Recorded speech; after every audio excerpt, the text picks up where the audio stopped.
Listen, kiddo, I get it. I don't like the two-party system. I think our country's corrupt, and quite frankly, I don't want to vote for Biden. It feels like voting for a Republican. But I'm gonna do it. You want to know why? Because the alternative is a fucking fascist. A fascist is a fascist. Maybe we can have the conversation about dismantling the two-party system when a fascist isn't running. Maybe we can do that later, kiddo. Champ. Chief. Maybe we can talk about it later. Let's just endorse Joe today. Let's endorse Joe Biden on the show. I was just going to say that I can't believe Riden with Biden caught on. It's incredible. Yeah. I mean, it's that is literally the last thing I want to think of as a woman when I think about it with Joe Biden. Yeah. Well, I mean, they were doing reverse cowgirl with Biden, and it was like a for Arizona, Texas kind of like voter outreach. Oh and my God. Unfortunately, that did not catch on nationwide. But yeah, I'm endorsing Joe Biden. You are. Yes. Here's the thing, baby. So like, you know how we got this podcast and we're like successful, right? Like people listen to it, we're like, allegedly. well, some people do. Well, yeah. Okay. If you don't want to call them people, you don't have to. I think they're people. Okay. But I was thinking bigger, right? Like, we do our little thing, we make our little, investigations and our little jokes and, we talk and we're friends and stuff. But I was thinking, what if I left you guys behind and I became a like mid-tier pundit? What's mid-tier?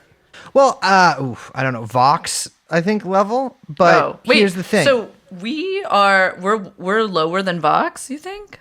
No, we're just on a different like scale than Vox. Yeah. But it's more of a horizontal move, if you ask me. Yeah, it's lateral. I think that's what lateral means. I've never made lateral moves, so I'm not sure. It's usually been descending. But I was thinking, it's like if there's like a real market. Well, it's actually kind of getting flooded right now for like guys who are like, oh, I'm like this crazy left winger, and like I hate Joe Biden, and then like. That tell you also to vote for Joe Biden.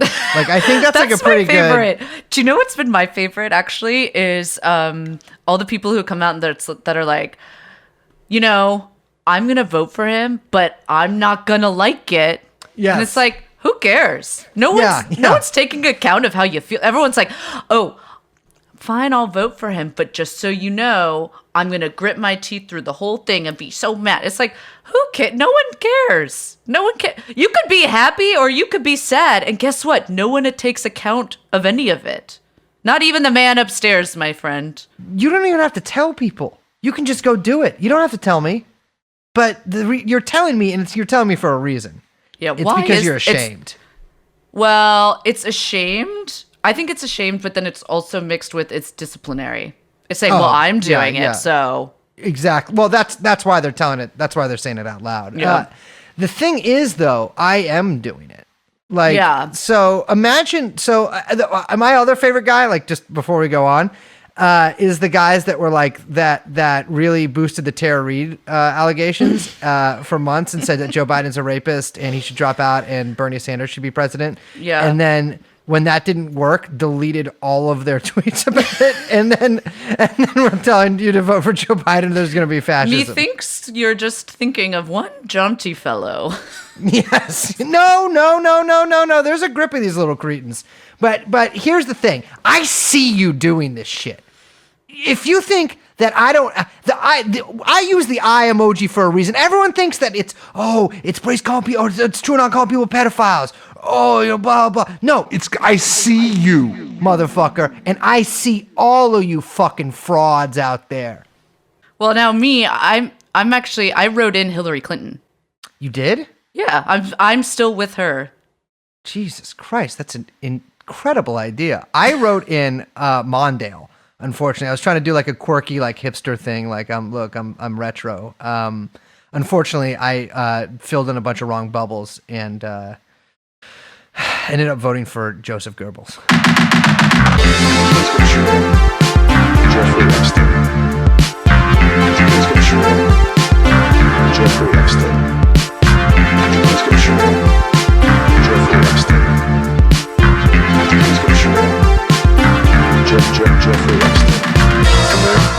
Come in. Baby, now that we're starting. Wait, fuck. I don't know where the other one is. Here we go. I'm ready for it. Election episode, baby. Dual wielding. Oh my God. Put those down. I'm ready. You hear that? That's the click. That's the click of the hammer, baby. Yeah, that's both sides, Democrats and Republicans, one in each hand. Right there, baby. Well, we should say that this is the first ever TrueAnon election episode.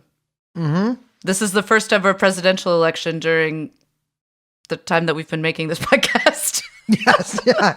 I mean, people might remember our like pretty extensive coverage of the royal family in Thailand. You know, Liz and I absolutely, were sure. flown out there. Young Chomsky's banned from the country for something from the 90s. But this is our first American presidential election. I'm super excited about it. Yeah, welcome Decision Desk, TrueAnon.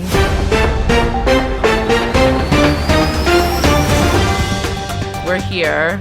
We're talking the election. I don't know. I got nothing. I was trying to rhyme it, and there's nothing to rhyme. And you know what? I'll tell you what. It's people might have noticed that people often try to call us like a left-wing podcast, but we're just a regular podcast. Yeah. And so we don't have to do this today. I just want to be clear about that. We're doing this as a choice. Yes.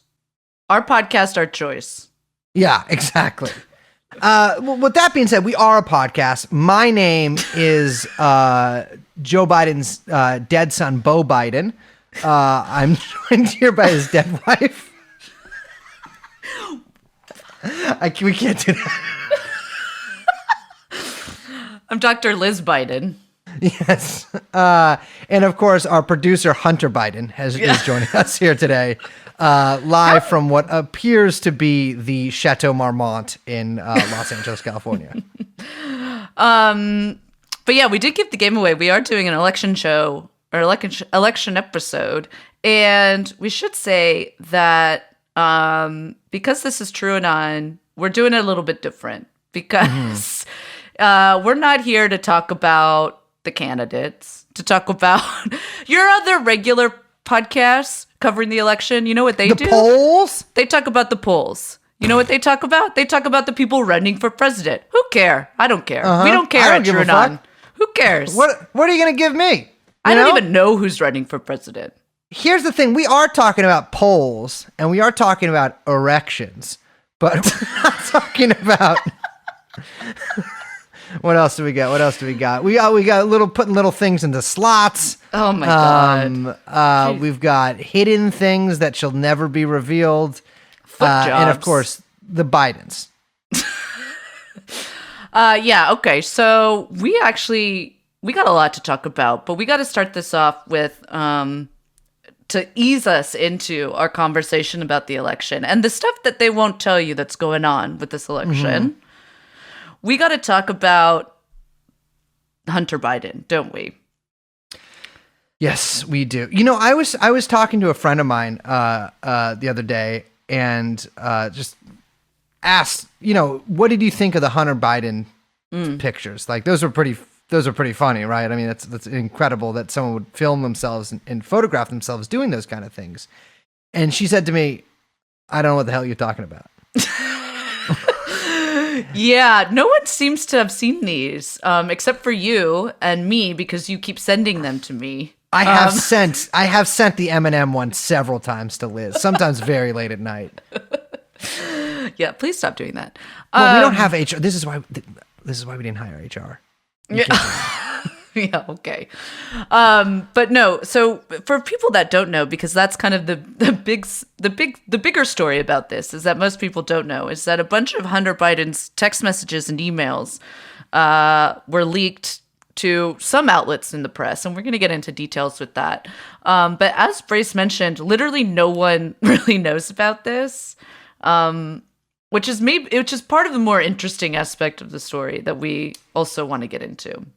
Yeah, I mean, that's really the incredible thing. I think that most people's sort of interaction with this comes from, if you were on, for instance, Twitter on October 14th, you would have noticed a sort of hullabaloo, I don't know if that's the correct word to use, hubbub, surrounding the New York Post tweeting out a story they published entitled "Smoking Gun Emails Reveal How Hunter Biden Introduced Ukrainian Businessmen to VP Dad." This story quickly disappeared from Twitter. And, quite literally. Quite literally disappeared. It was deleted. Yes, and within minutes, the New York Post was locked out of their Twitter account. I saw Ed Opperman, radio host, in friend of the show, tweeted, "I cannot send pictures of Hunter Biden through DMs." And I messaged him. I'm like, "What the hell are you talking about? Are the pictures actually out there?" And he emails them to me. I try sending them to other people. They are, let's say, not sent through either Twitter or Facebook Messenger. Neither is the New York Post story. I mean, this is a total and complete lockdown. Yeah, I had never seen anything like this before. I was like really shocked. I was on Twitter when it happened, and I mean, it's funny because I follow the New York Post, of course, but I also follow a couple of people who work for them. That guy Sohrab Amari or whatever, who's kind of crazy. Oh, yeah, the convert. Yeah, he's crazy. But and he was like going off on, he was rared to go. Everyone was in conservative media was like couldn't believe it, and everyone else kind of didn't talk about it. Yeah, it was very weird. Yeah. I mean, it was a pretty. I mean, we'll get onto this later because there's a lot. I mean, this was sort of replicated in many different ways throughout the media and throughout big tech. But it was sort of astounding to see, and the story took shape over the next few days, or really the next day, about what exactly happened. So what we sort of come to understand, one story of what happened is that in April 2019, Hunter Biden saunters into a laptop or a computer repair store in Wilmington, Delaware, and tries to drop off a few things. The owner is a guy named John Paul MacIsaac. He said he couldn't do much about most of the stuff that Hunter brought in because I assume it was just like crack pipes, but he did have a hard drive, and MacIsaac was like, "I can do that. Give it to me." Hunter wanted the data recovered.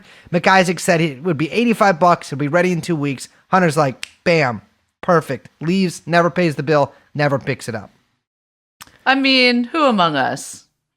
Yeah. Well, when I was a junkie, I did leave a stolen jacket that I believe Mark Cross stole from me from American Apparel at a dry cleaners because I couldn't afford like the $8 to pick it up. I don't know how much dry cleaners cost.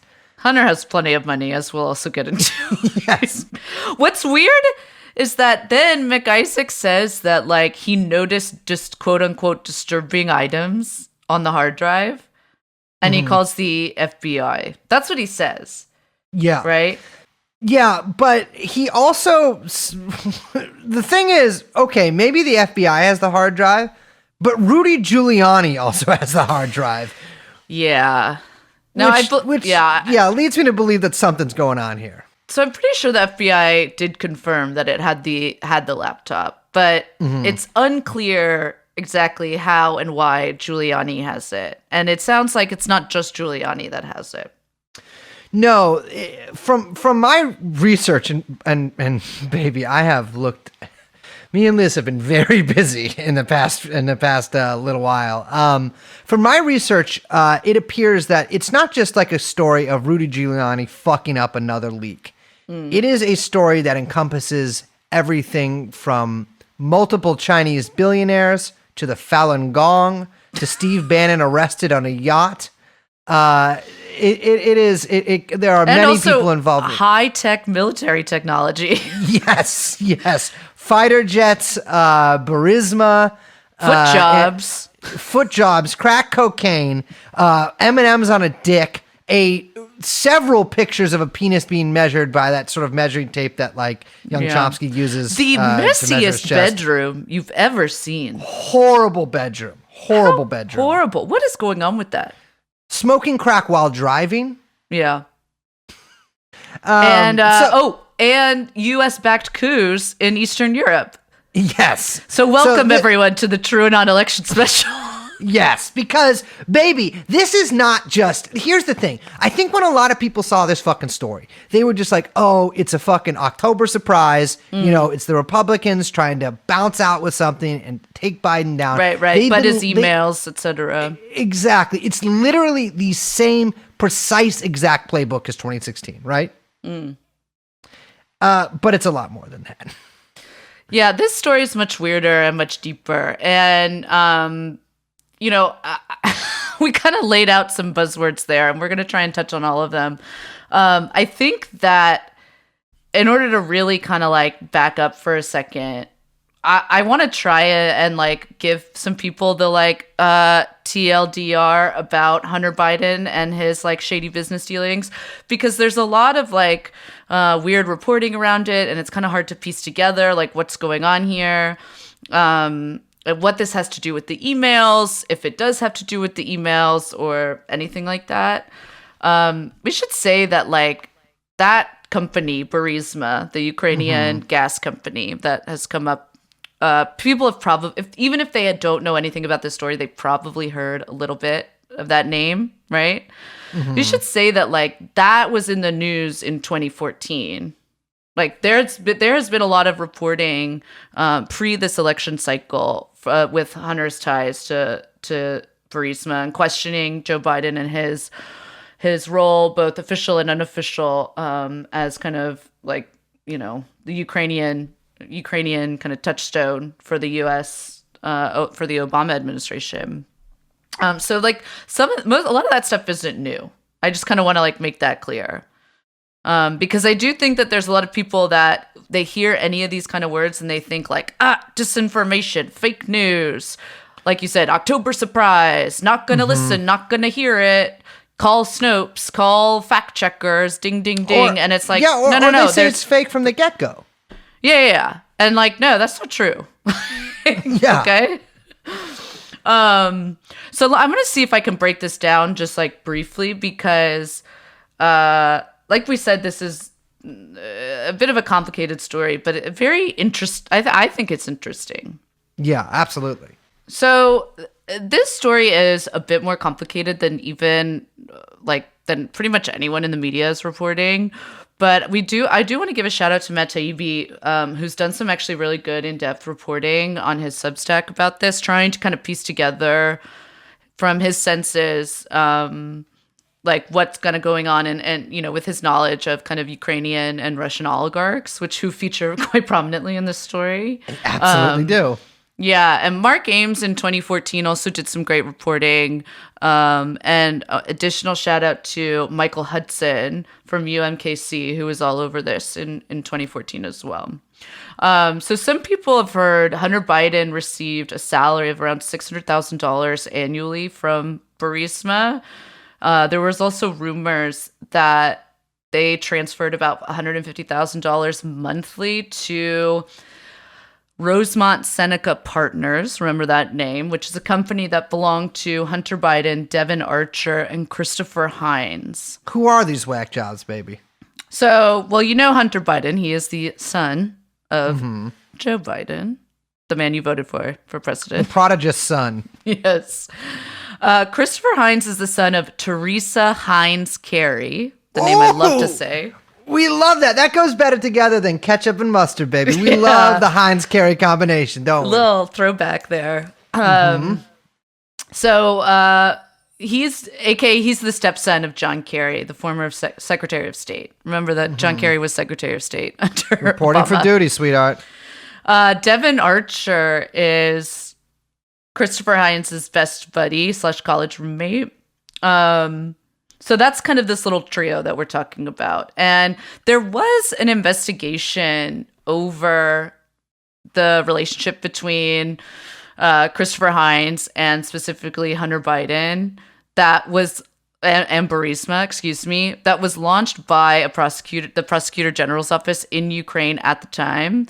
But like that entire investigation was interrupted. People might know about that because that's another thing that a lot of the right-wing Oppo dumps keep bringing up. Is there like, you know, there's a famous kind of quote from Biden where he's talking at, I think it's the Council on Foreign Relations. I thought so too, but then I Googled it. It's actually the Council on Female Relations. Oh my God, it's sort of like a true. self-help group for guys, like an Iron John kind of thing.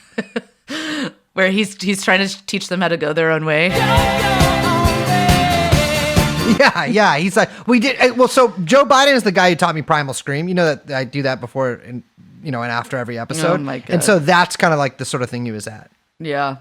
So, but there's that famous quote about him getting the prosecutor out of Ukraine. I went over, I guess, to 12th, 13th time to Kyiv, and I was supposed to announce that there was another $1 billion loan guarantee. And I had gotten a commitment from Poroshenko and from Yatsenyuk that they would take action against the state prosecutor, and they didn't. So they said they were walking out to press conference. I said, no, I said, I'm not going to, or we're not going to give you the $1 billion. They said, you have no authority. You're not the president. The president said. I said, call him. I said, I'm telling you, you're not getting the $1 billion. I said, you're not getting the $1 billion. I'm going to be leaving here. And I think it was, 6 hours? I said, I'm leaving in 6 hours. If the prosecutor's not fired, you're not getting the money. Well, son of a bitch. Got fired. And they put in place someone who was solid. So that's like kind of high level what a lot of reporters have touched on from like 2014 on. Mm-hmm. But there's a lot more to this story that we kind of have to get into to kind of paint the full picture. So I want to go back to like Ukraine 2014, if we can. Now, I don't know, most of our listeners probably know what happened in Ukraine in 2014. But there's a little event we like to call the Euromaidan. Mm-hmm. I'm just gonna say the color revolution, Euromaidan. No, babe, no. Here's what it was. It was a bunch of guys who got together. They were like, "Holy fuck, dude! I want to be Poland. I love Poland, yeah. and I want to join the EU and maybe even get into NATO." And so what they did is they got together and they had this protest, and it was amazing because it was like the whole cross section of Ukrainian society. Especially neo-Nazis, who are one of the most underrepresented minorities in Ukrainian political life. And so, the thing is, it was beautiful. We had a diversity of tactics. We had people, snipers on the roof, and we also had petrol pumps in the street. And to me, I think the most beautiful thing about it was all of the different neo-Nazi groups, from Azov to Right Sector, all getting together and sort of joining this popular front for freedom and democracy. Yeah, it's beautiful when you can see the different factions of the right put down their disagreements and come together for their greater good of joining the European Union. It's amazing. Yeah. I mean, it's Christ. I love the idea that it's like literally it's like a bunch of Nazis who are like, we just need to be in the EU. Well, my theory on the EU, baby. It was a bunch of Nazis who were like, we need to do the EU. Anyway, so we should probably do an episode on that. Anyway. Okay, so you've got Euromaidan in 2014. Yanukovych flees to Russia in the wake of this color revolution. That's the president of Ukraine. Yeah, so he flees to Russia. Burisma, the company we were just mentioning, the big gas company in Ukraine, the founder of that, Mykola Zhlovsky, I think that's how you say it. Very nice. Who's like an oligarch's oligarch. He's like a real fucking mobster. So he was like tied up all in Yanukovych's regime. He was actually like the ecology minister, which is pretty funny. But not that different to the way the fucking US has. I was about to say that they really are becoming a democracy. Yeah, totally. But so he was basically like a benefactor of Yanukovych. And like with all the chaos of Maidan and then the new regime coming in, like Burisma's assets basically come under like strict scrutiny. And it's basically like kind of like a bunch of vultures coming in, fire sale, because he doesn't have the protection of the state anymore on all his activities, right? Does that make sense? Yeah. I mean, it reminds me of what happens in Russia, or especially what happened in Russia. Yeah. So Zhlovsky basically needs what you would kind of call like a new power base to secure his assets from like multinationals coming in with lawsuits and trying to like divide everything up. So this is from Matt Taibbi's reporting. He wrote, within 6 weeks of the revolution, the firm brought big names onto its board, including former Polish President Aleksander Kwaśniewski, very nice, Hunter Biden, and Devon Archer, pal to Hunter and college roommate of Christopher Hines, the stepson to Secretary of State John Kerry, as we mentioned earlier. And they would later add former CIA counterterrorism chief Christopher Black, which is a funny little detail. Yes.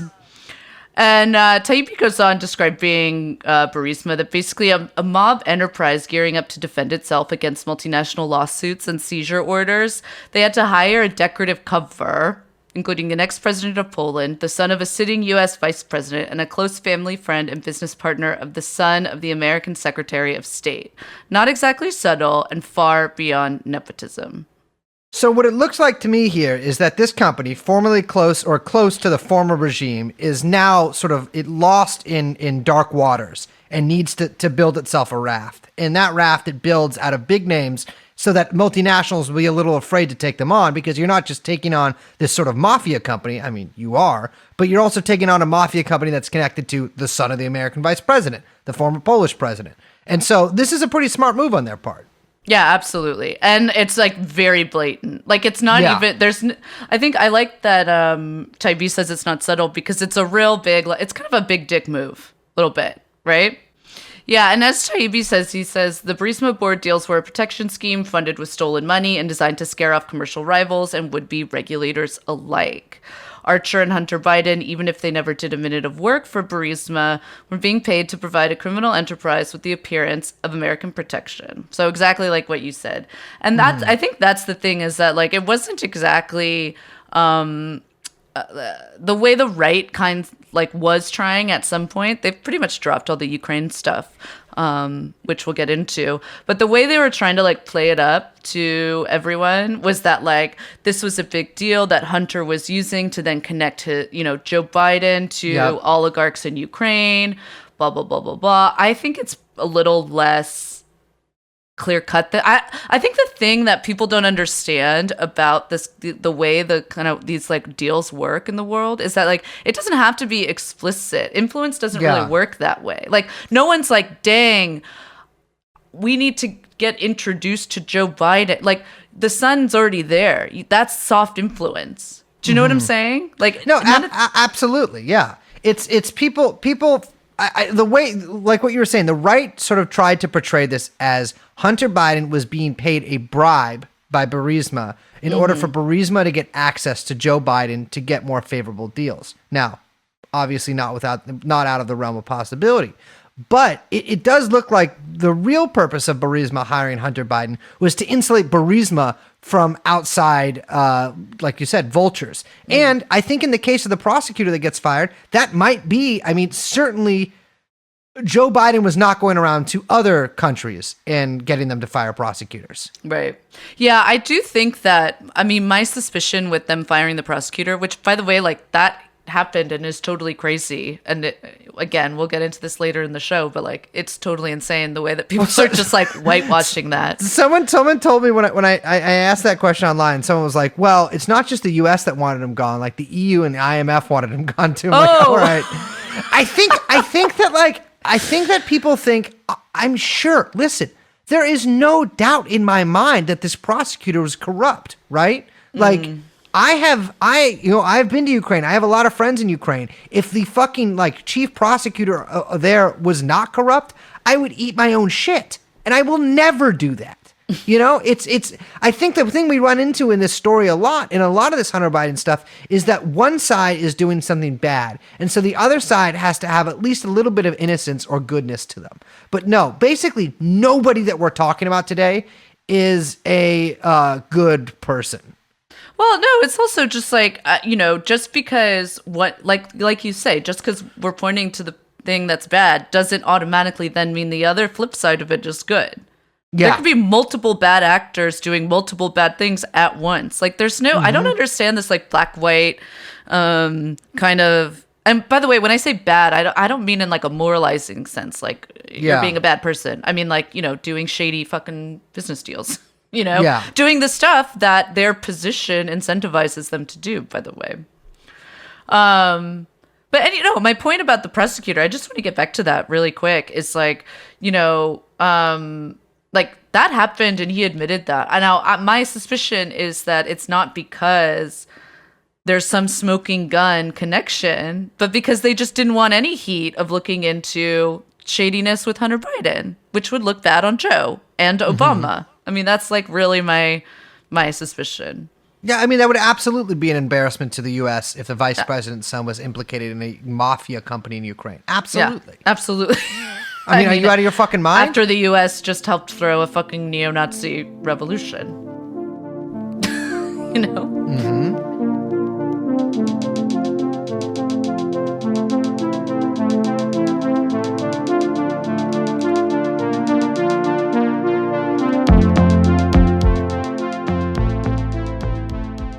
Anyway, so it's not just Ukraine that is kind of in the mix here with Hunter Biden, right? So the other big fish that's all up in this is China. China. And I love the way Trump says it. China. China. China. China. China. China. China. China. China. China. He does it like that. Yeah, he does. Very hyphenates simple China. man. Like China. me and people. Yeah, exactly. Liz, a lot of people are like, oh, Liz has Valley Girl cadence, or like Liz has vocal fry. No, Liz talks like Donald Trump. Yeah, that's Trump, baby. It's like she just talks like Trump. Yeah. We should mention another thing before we move on from Ukraine, which is Giuliani, because he shows up here.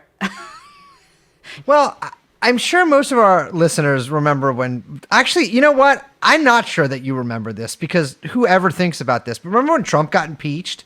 No. I mean, like, what? Do you guys remember that? Like, Trump got impeached. You know, it's like, that was the definition of just bullshit. Like, nothing. There was nothing. That did nothing. That happened this year. Yes. So I'm sure you remember, like, at the heart of that story was Rudy Giuliani, heading to Ukraine to apparently search for information, shake down some motherfuckers, and look for stuff on Hunter Biden. When Giuliani went to Ukraine, that was during a time when... Well, let me first explain about certain practice in Ukraine. The buying and selling of somebody's like cell phone or computer information in Ukraine is apparently very common. They even have a word for it, which I forgot to write down and thus won't repeat. But it's like actually a huge problem in Ukraine, especially among the political set. And so around this time, and there have been rumors about this for a while. I've heard rumors about this for a while. There was somebody in Ukraine that was selling Hunter Biden's information and his pictures and his emails for around $5 million. He approached a bunch of I know, it's like not that bad a deal. He approached a bunch of prospective buyers. A couple of them interviewed by Time Magazine turned them down. I'll read from that real quick. The two people who said they were approached with Hunter Biden's alleged emails last year did not know whether any of them were real, and they declined to identify who was behind the offers, the first of which came in late May 2019, and the second in mid-September 2019. It goes on to say that they don't know if this is the exact same information that's now being put out there by Giuliani and Bannon and stuff. But like May 2019, this stuff has been out there for a while. Some of this stuff. Could be other stuff. We don't know. Certainly, there are a lot of nefarious things that an American who's addicted to sex and drugs could get up to in Ukraine. Very few of which I want to think about. It's really crazy, too, just to pause for a second, that the Democrats knew all about this since May 2019 and still fucking pushed Biden. But we can get into that when we talk about the politics of all this. Yes. It's it's pretty... I don't know. I have some tinfoil hat theories on that. Yeah, it is sort of astounding to think about this stuff. Like, almost none of this stuff was a secret, and like we've known about a lot of this stuff just in sort of a vague way for quite a while, and he was still pushed as the safe choice. But you know, there was all these rumors going around about Hunter Biden in Ukraine, and that's really what I think part of the reason that Giuliani went out there. I don't think it's the whole reason Giuliani went out there, which we'll get to in a sec, but it's definitely part of the reason that he went out there. And so, you know, they're like Liz was saying, the Ukraine stuff is basically... there's nothing there, really. I mean, there's this corruption, and obviously, you know, these American people collaborating with this mafia and somebody using his father's position to make himself money, and his father probably helping him out. But like the thing is, like, if you remember, the Epoch Times in 2019 was one of the fourth biggest spender on Facebook ads, all about Biden in Ukraine. And we'll talk about how that connects to everything in a second. But this was a major Republican talking point. And the major Democratic talking point was actually he did nothing wrong. That's a perfectly normal business arrangement. Yeah. I was going to say that it's that it's not a big deal. I mean, I do think it's a big deal, but only in the sense that like also like Kushner's deals are a big deal. You know what I mean? Yeah, it's absolutely. all very like run of the mill soft corruption. That the Biden family has kind of made a name for themselves. Yes. We haven't even talked about his brother yet. Yeah. We haven't even talked about the man himself. I mean, there's all this stuff from his time as a senator in Delaware, that, I mean, he's basically bought and sold for, like, by DuPont. Mm-hmm. They called him the senator from MBNA. Now, remember that, of course, that was the first time where Hunter got a job. He was set up with a gig at MBNA, which bankrolled like Joe Biden's entire fucking career. There was like a thing. It was like right before Hunter got the job. It came out that Biden sold his house to an executive at MBA, excuse me, for nearly twice the appraised price. His house. Maybe he fixed it up really good. Maybe he put in like stained glass or something. I don't know, like one of those pizza ovens that's like a stone oven in the backyard. You know, you see people with those online sometimes. Yeah. Maybe he has like an indoor gym now that he put in. You don't know what he did. So much, yeah. But, you know, for people who don't know, like, I mean, I don't want to even get into that much about Joe Biden, but I will say that, like, you know, DuPont basically turned Delaware into what they called the Luxembourg of the United States. And there's a reason why all the credit card companies and the banks are all there and in Wilmington. And it's just, you know, Joe Biden has been fucking instrumental in the complete and total deregulation and hostile takeover of the finance industry. Anyway. Yeah, well, but I mean, not to say that we don't love Delaware. I'm, of course, recording this episode from our office that's not empty 99% of the year on 7th Street in Wilmington. Of course, you can write TrueAnon Incorporated here. We are incorporated here. It's a beautiful state, and I love it very much. So, live from the DuPont basement, it's TrueAnon. Okay, anyway, so like we said, we got to get into the China stuff because that's kind of where the focus is now with both Joe Biden and Hunter Biden. And this is actually like, there is a bit of there that we kind of need to get into. This is an interesting story. So most of this is actually like, for all the journalists not reporting on any of this and saying that it's fake or not news, like almost all of this is laid out incredibly clearly in a New Yorker profile of Hunter Biden from 2019. Yeah, I'm sure many of you so people funny. remember that profile. It was obviously sort of like it was a product of the Biden campaign, right? Because they knew the stuff about Hunter was going to get out. They wanted to get ahead of the story and get a sympathetic profile, which they essentially got. They got a profile of a broken man who made a lot of mistakes. One of which, by the way, I do want to include this. I don't know where. Hunter Biden, after his brother Beau died suddenly, started fucking his dead brother's wife. In fact, I have a photograph of him jerking off on FaceTime while looking at her face. It's mislabeled as his cousin, which it's not. That'd be better than it being his fucking... I mean, I'll be honest with you. Not really sure that jerking off in front of your fucking dead brother's wife is much better than that. Oh my God, Hunter. Anyways, continue, milady. Okay, so Devin Archer, remember that guy? Mm-hmm. He was on the board of Burisma with Hunter and you know, the old Polish president. So Devin Archer and Hunter in 2012 have a meeting with Jonathan Lee. This is a guy who runs a Chinese private equity firm called Bohai Capital. And they meet with them to discuss becoming partners in a new company whose purpose would be investing Chinese capital in companies outside of China, right? Okay. So Bohai is like China's oldest private equity firm. It's like a really big deal. It's fully backed by like the Bank of China. I mean, it's like it's incredible. When I think of the achievements that the dictatorship or the proletariat has wrought in China. And just like when I think of like Mao and Yan'an, and when he was writing, you know, and his beautiful poetry, I think that like I'm so glad it all led to this. Yeah, well, this is actually the transition. What we're in is now. This is the Dengist transition from private equity to public equity. Yes, there we go. I actually do think there's like a 3% chance that China actually does do the whole like socialism by 2050 thing. And if they do, I'm so sorry, guys. It is my bad. I'm not that much of a Maoist. I can evolve just like China. I can become a Dengist. No fucking problem. Forgive me. Okay. So, in 2013, Lee from Bohai Capital, Archer, and Hunter, of course, and some other partners who, and I believe, and I swear to God, I'm not fucking kidding you, Whitey Bulger's nephew?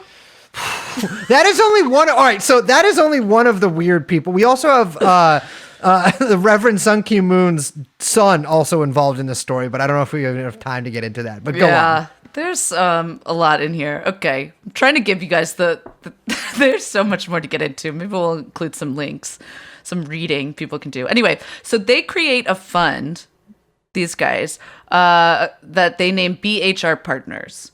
This includes, so BHR Partners makes a couple other deals. They make some big deals with the Bank of China. They, they make some deals with Hunter's Rosemont Seneca Partners equity firm, right? And Rosemont Seneca, by the way, which is owned by, again, just keeping track, Hunter, Hines, and Archer. They're a 30% owner of BHR. So they make, some deals prior to this, but this is like the big one. So in 2015, BHR joins with the automotive subsidiary of a Chinese state-owned military aviation contractor called Aviation Industry Corporations, or AVIC. I'm going to call it that from now on, AVIC. And so they partner with them to basically facilitate the purchase of an American dual-use parts manufacturer called Henniges. I don't know if that's exactly how you say that. Henniges. Henniges, yeah. Okay. And they're out of Michigan. They're a big deal. They're a big American company. I want to stress that, AVIC is like one of the largest military contractors in China and produces like a wide variety of like fighter, bomber jets. They're like a really big deal. Mm-hmm. There was a scandal during the Obama years, actually, and this will tie into what we're getting into later, that basically Chinese spies were gaining information on the US F-35, the plane. And there was like reports in the Wall Street Journal at the time that AVIC was involved in a bunch of stolen F-35 technology, which, looking at the F-35, I say, hey, go for it. Have at it. The thing is, so for those of you who don't know what the F-35 is, it is like, what F-16s, F-14s are? It is the next generation fighter jet that the U.S. has been producing for quite a long time. It is a price tag of like $1 trillion or something. Yeah. And it is sort of notorious and has become a joke, not only in circles like my circles, which are circles of guys who work out a lot and, stuff like that, but also like in military circles. It's like one of those things that nobody likes this thing. Like, it doesn't work. It doesn't work. I'm not fucking with you here, like trying to make a joke. It literally just doesn't work. They have been down by A, rain, B, birds, C, wind, D, just won't start. They are in simulated dogfights with older model jets from 20, 30, 40 years ago, these lose. Yeah. So we should also, when you say next generation, fighter jets, I want to say that what we're talking about is like it's a stealth jet, right? It's like a jet that literally cannot be detected, completely silent, basically disappears, et cetera, et cetera. Like, this is a big deal military technology. And yeah, the US can't figure it out, but we're going to keep trying. So anyway, if China wants to steal that, I don't see the problem. But go right ahead. Anyway, it was a big scandal during the Obama years. So September 2015, AVIC and BHR, right? They acquire this Henniges Automotive Company.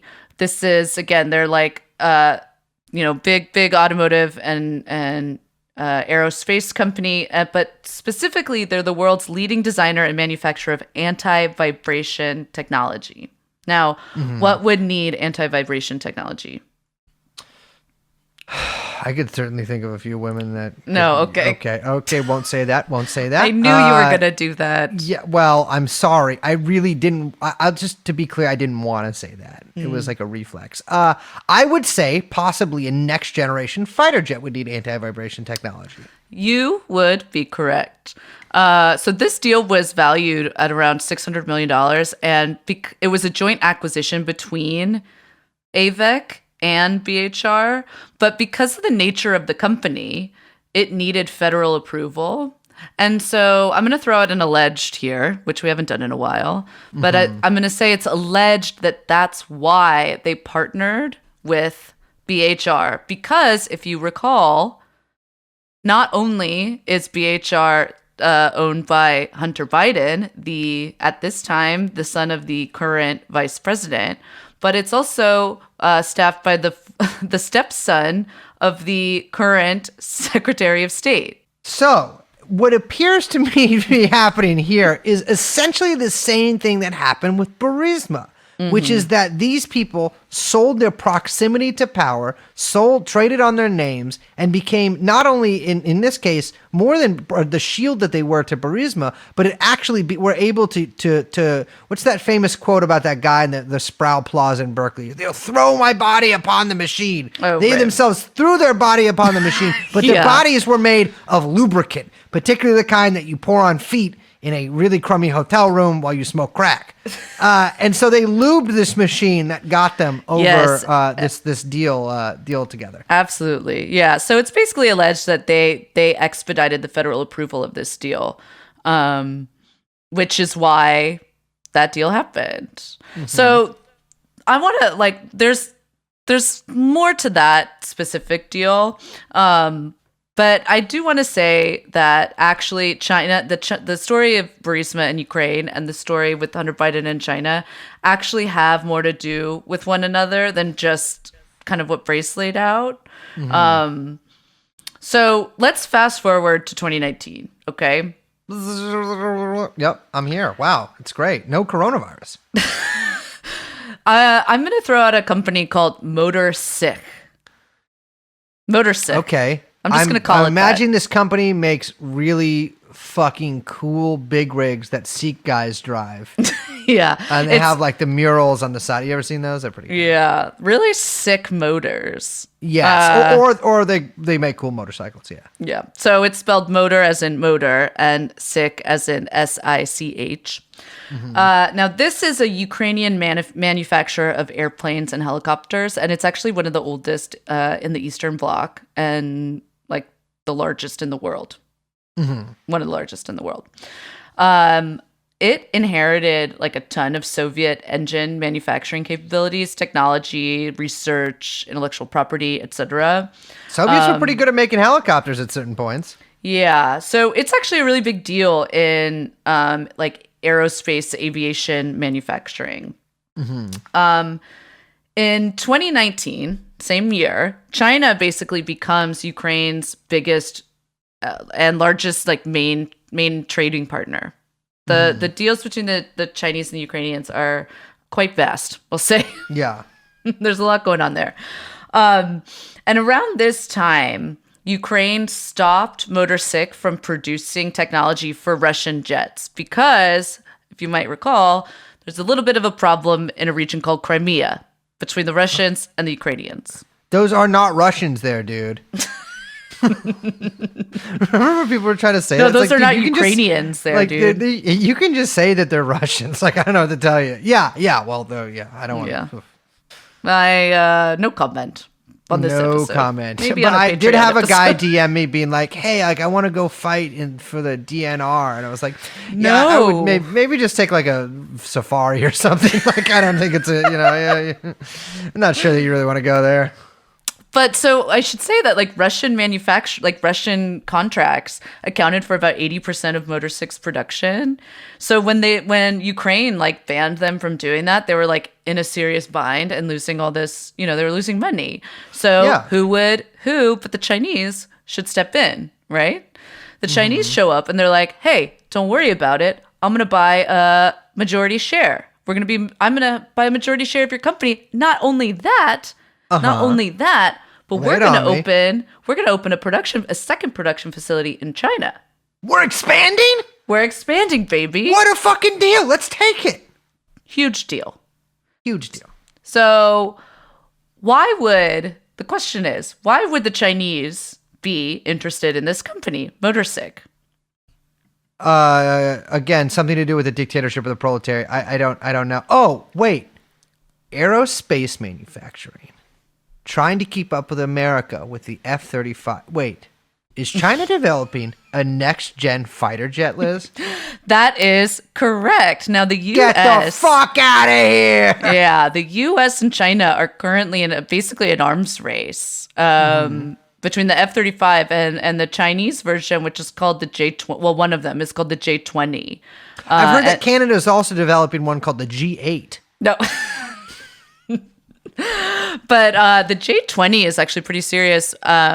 My understanding is that there were recently some demonstrations on Chinese state television that show it in some successful like dogfights. I don't really know because I haven't watched them, but right now we should say that this is an important point. The Chinese can't manufacture engines themselves. They actually have to go through Russia.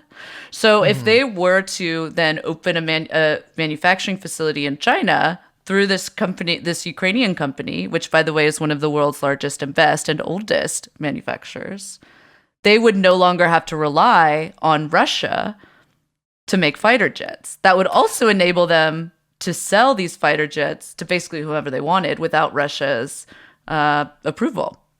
Because that's the thing, right? The J-20 is a really powerful jet, and a powerful jet needs a powerful engine. I sound like a commercial for it. I love that. A powerful jet needs a powerful engine. And the only engine that they could find that was powerful enough was one made by a Russian company, because Russia is, of course, also working on a next-gen fighter. And so China, up until this point, they were like, well, we're going to have to get the Russian fucking technology out of here. That means that, you don't really want to be reliant on another country totally, especially not manufacturing in another country for your sort of top tier military weapons. Seems like a bad idea. Yeah. And the fact of the matter is that, like, regardless of the massive resources that the Chinese have devoted to this, they have failed to, like, develop the aircraft engines with a large overhaul capacity. Like, they just can't do it. And so they really, look, the key is they need the access to the Soviet technologies, which this Ukrainian manufacturer has.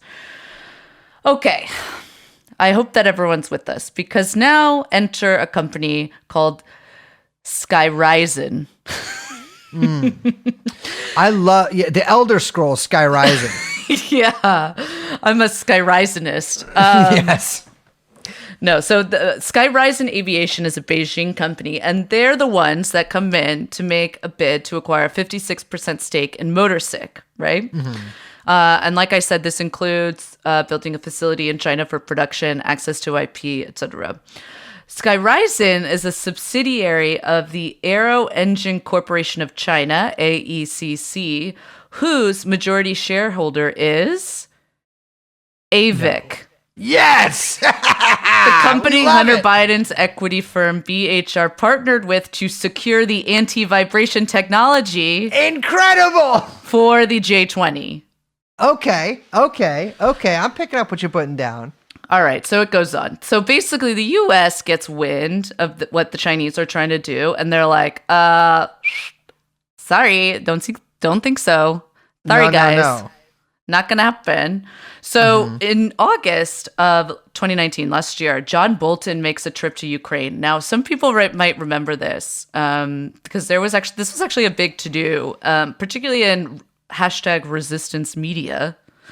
There was some stuff about Trump trying to get information on the Bidens.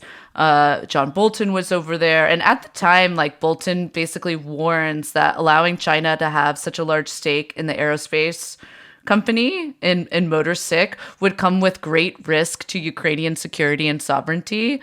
And this is what he said. He said, this is an issue that I think is significant for Ukraine, but also significant for the US, for Europe, for Japan, for Australia, Canada. China is using trade surpluses to gain economic leverage in countries around the world to profit from defense technologies that others have developed. Now, I love the countries that he names. Yes. Just like letting everyone know who the American allies are on this. Well, a curious thing about this, he threatens their security and sovereignty. You could take that a couple of different ways, but wasn't, one of the big scandals here that Trump was perhaps not going to give them some money for defense? Yeah, so that's the whole thing, is that's what a bunch of the resistance people latched onto. Because at this time, Trump announces that he's considering blocking like about $400 million in defense aid to Ukraine. This all got tied up in Russiagate nonsense because basically they were saying, oh, he's stopping Ukraine from having aid because he wants to back Daddy Putin in the war in Crimea. This is simple brain stuff. We're laying it out here on TrueAnon. He's saying, give me the dirt, give me the dirt, give me the dirt on Hunter Biden, or I'm not going to give you this money. Yeah, it was one or the other, right? Either way, master puppeteer Putin, of course. Yeah, that's bullshit. Anyway, so no, this was all about the kind of the deal with Motorsick and the Chinese. Mike Pence basically said in a statement, he said, the president wants to be assured that those resources are truly making their way to the kind of investments that will contribute to security and stability in Ukraine. I think everyone can kind of like read between the lines here. They also, I think the U.S. also, they delayed the issuances of licenses for the supply of weapons and ammunition to Kiev, which like the Ukrainians had already paid for. So they were like literally being like, you're not getting anything unless you stop this deal. I gotta say, Ukrainian presidents must be just like, Jesus fucking Christ, please stop withholding money from us. Like, not that I have a ton of sympathy for these gangsters, but it's like, or like, all right, well, the Obama administration's done. Biden isn't threatening to withhold billions of dollars from us anymore. And then the Trumps come in. And then Trump's like, no, I'm sorry, brother. No, we're not going to give you any money. You really got to not sell this company. Yeah. So the long story short is that in March of this year, it worked.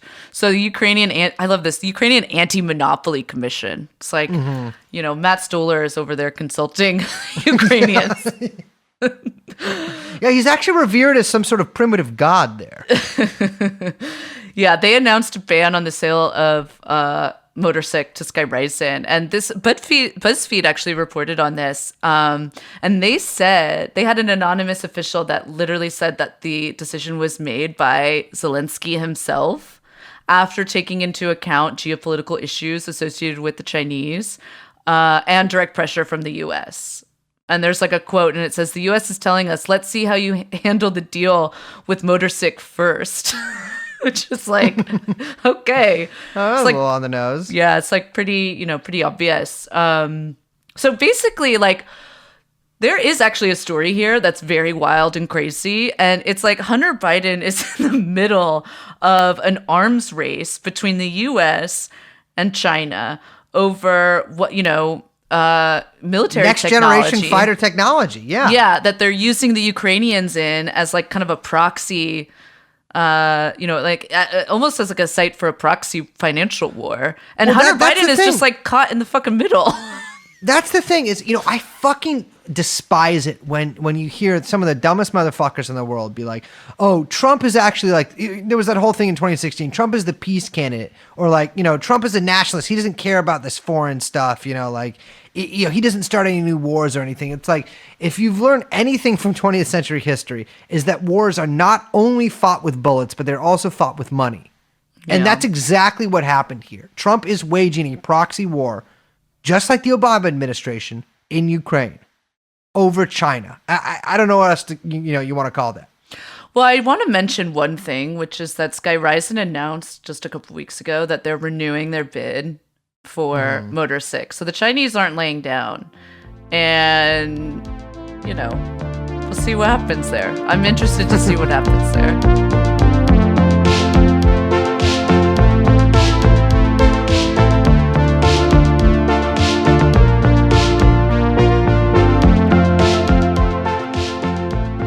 So listen, you cocksuckers, I bet you thought that was the end of the episode. You're like, these fucking guys have gone on for a fucking long ass time. They're talking about deals and Hunter Biden being corrupt. I hope you understood what we're talking about there. The end of the fucking story is that this shit is bigger than you think and it's different than you think. And Hunter Biden is in it.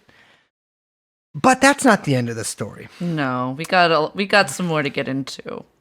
Because Liz mentioned the second C word I always get in trouble for saying, China. And I want to talk to you guys. I want to start small here. I don't want to start with a zoom out. I want to start with a zoom in. And I want to talk with you guys about a little eccentric billionaire. A guy who ruffled a lot of feathers. Maybe says some crazy stuff once in a while. A real estate developer who has presidential ambitions. I want to talk to you about a man who's friends with Steve Bannon and who has his eye on the top office in the land. A man named Miles Guo. AKA Miles Kwok, AKA Guo Wengwei. He is a Chinese real estate billionaire. At one point, the 73rd richest person in China. He, well, let's say that he had an eccentric rise to power. He, in the cutthroat world of Chinese real estate, I'm not even being sarcastic. I mean, I'm being a little campy when I say that, but it really is a cutthroat world. He was one of the most cutthroat. He was basically, the way it works there is the way it works in a lot of places, is that you essentially like have a patron, and his patron was the Vice Minister of State Security, Ma Jian. And so, yes, yeah, exactly. Yeah, good. All right. At one point, Miles says that he was actually sent to India to deliver a message to the Dalai Lama, a CIA agent, from the State Security Ministry. Yeah.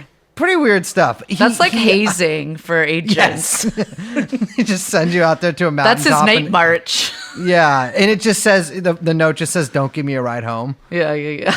But I mean, this guy's a real creep too. In 2006, during a dispute with an official over this thing called the Pangu Plaza, which is like a torch-shaped condo that he was trying to build in Beijing that actually got built because this official was sort of, blocking him from doing it, probably looking for bribes.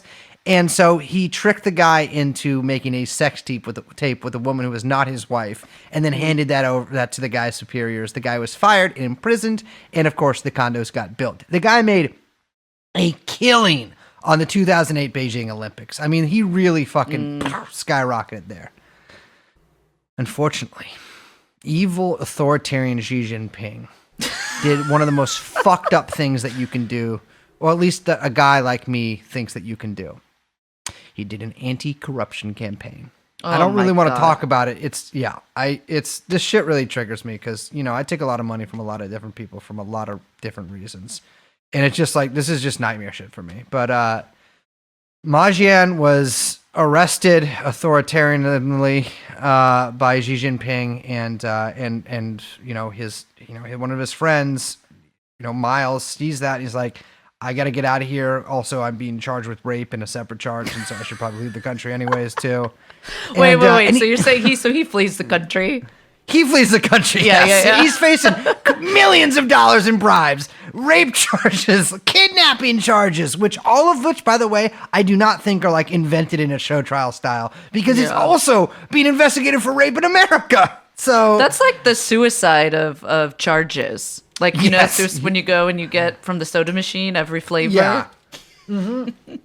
Everything. Yeah. I mean, this guy in just like the time that I've read about him. And by the way, I really want to give a shout out to Robbie Martin from Media Roots Radio. Yeah. What's up, Robbie? Really fantastic stuff on not just Miles Guo, but this whole sort of scene that we're going to be talking about.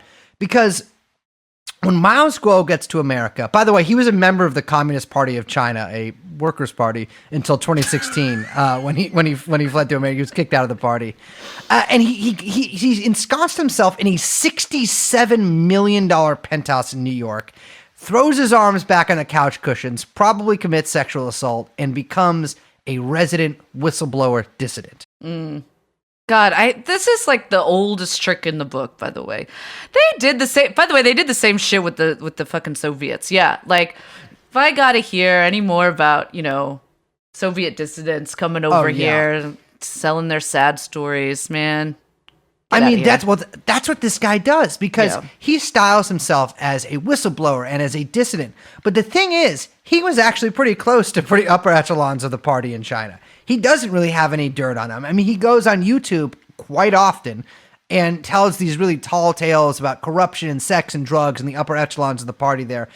Unfortunately, even with our media, which is not exactly friendly towards China, even they were like, this is too bullshit for us to touch. And so his persona as like a whistleblower never really took off. And he decided to start his own country. And I don't know how to explain this, but he meets a guy named Steve Bannon. Do you remember Steve Bannon? Oh my God. Who could forget? The man of many shirts. Exactly. Yeah. It's he's the man who ages 5 years for every one that passes. The acid bathtub. Yes. Yeah. The possible friend of Epstein and the guy who shut down the biodome, which is my favorite little fact about him. Very strange. So, he's here. He's failing to set himself up as a dissident. The U.S. government really doesn't want that much to do with him. And so he decides to if he can't get to the president, because he does join Mar-a-Lago, by the way, he got to somebody who is perhaps, maybe, at least once upon a time, had access to the president. That man is Stephen, I don't know what his middle name is, Bannon. So he meets Bannon in 2017, and the two immediately hit it off. I'm sure a lot of people out there remember when Bannon was kicked out of the White House after Charlottesville. And it's funny, Liz, I watched the Errol Morris documentary with Bannon last night. Yeah. And they play footage of Trump talking about Bannon before he fires him at a press conference after Charlottesville. And he's just like, yeah, I don't know. He's a nice guy. Probably going to fire him. And I'm just like, he's so dismissive of him. Like, he's a good guy. There's a lot of good guys in the world. Like, he's a smart guy. I'm really sorry this is happening. Because you remember, Breitbart had published under Steve Bannon's, overship or whatever, had published a ton of pieces that were like, the alt-right is going to take over the GOP, right. Which is funny because that didn't even turn out to be true. It turned out to be QAnon took over. You know what's crazy too? Just pause for a second. Is that everyone thought that for many years just looking back on the past 4 years, which I think at some point we're going to have to do a retrospective, maybe of the last 4 years. I think people have forgotten. Yes. Literally what happened and what has said. Yeah. We might get into some of that today. But yeah, it is funny because everyone really did buy into that line about the alt-right taking over. The Pepes were coming. I mean, the Pepes bought it too. Yeah. It was really it was a convenient sort of like narrative for everybody involved that the US was about to fall prey to Richard Spencer and his like tubby goons, which by the way, all of those guys are literally just Twitch streamers now. Like they didn't win. They lost. Yeah. Turns out that it's more profitable to not be a neo-Nazi, but who would have guessed? So, he meets Steve Bannon, and Steve Bannon has rebranded after being unceremoniously booted from the White House in the wake of Charlottesville. Do you remember when Bannon was seen as the populist? Yeah. National populist. Yeah. And even in this documentary I watched, he's like, the GOP needs to become a workers' party. Yeah, I remember that. Funny. Yeah. That documentary, by the way, is pretty good. It's interesting. Yeah, it's really interesting. It's Bannon a character study. Bannon is the perfect dumb guy, smart guy. I mean, and he is good. I will say for Bannon, he is pretty good at predicting trends, and the trend he's latched onto now is no different. Because when I think of populist, I do not think of neocons, right? Well, yeah, no, not usually. Yeah, generally one does not think of neocons. The thing with Bannon, though, that confuses me is that he has become a neocon. And so let's pause on Miles Guo real quick. And I want to talk about something called the Committee on the Present Danger. So the original Committee on Present Danger was started by Dean Acheson. I don't know how to pronounce it. Acheson. He was the Secretary of State under Truman, and a cabal of other anti-communist Cold Warriors like Tracy Voorhees, who was a DOD bigwig, and even guys like Edward Murrow. So it was this thing. It was a bunch of military and a philosopher and sort of bigwigs in media got together, and intelligence agents got together and were like, well, we need to defeat fucking communism because that was the danger, the present danger they wanted to defeat. It was founded to support something called NSC 68, which was a top secret National Security Council paper drafted by the Truman administration with a single goal, which was full social and military mobilization to defeat communism, not only in politics, but militarily. So all these guys sort of diffuse cool throughout stuff. Very cool stuff. I mean, I'm hearing a lot of populism here. Yeah. So there's actually been a couple, or not even a couple, a quad of CPDs. So the Committee on Present Danger actually was restarted in the 70s, stealing the name from the first. And this one had guys like William Casey, the CIA director. Yeah, I love him. And one of my favorite figures in American history, a guy named Jay Lovestone, who was a former leader of the CPUSA, later leader of the opposition, and then literally just became a top CIA agent. Yeah. We had George Shultz in there, and even Ronald Reagan himself. Nice. Real who's who. It's incredible. Yeah, I mean, this is like, I think there's like a society book you can get if you're in England to look up like who's rich and famous and has parties. Right. They have one in New York too. It's like called the Blue Book or something like that. Yes, this is like a blue book for guys who have all footage of each other having sex with children locked in their safes. The original Black Book. Yes. So around 30 of these guys were actually drafted by the Reagan administration to defeat communism. So this was essentially just like a feeder group for the Reagan admin. There was the third Committee on Present Danger started in, I think, 2004 by Frank Gaffney, a shit ton of neocons, and Joseph Lieberman. Oh, it is just like classic. Love that guy. This one was not as expansive as the other one, but they burned bright. Was this about the war on terror stuff? Oh yeah. This was. I don't think people remember. George Bush has sort of been in reconstructing people's memories as a guy who was like, you know what, our problem is not with Islam, our problem is with terrorists, blah blah blah. But it seems like every single person that was in his administration, supported his administration, viewed it as like a holy war against the heathens. Yeah. I mean, George Bush is really just an erstwhile painter when you think about it. Mm-hmm. That's He's basically what he is now. He's an artist, which means he should be in prison. That one did not last very long, although Frank Gaffney kept the idea in his head. So the fourth Committee on Present Danger started in March 2019, and there was an article in it in the New York Times called "A New Red Scare is Reshaping Washington." We're talking about the podcast, actually. Yes. It is a picture of Dasha and Anna, and they are with Stephen Bannon.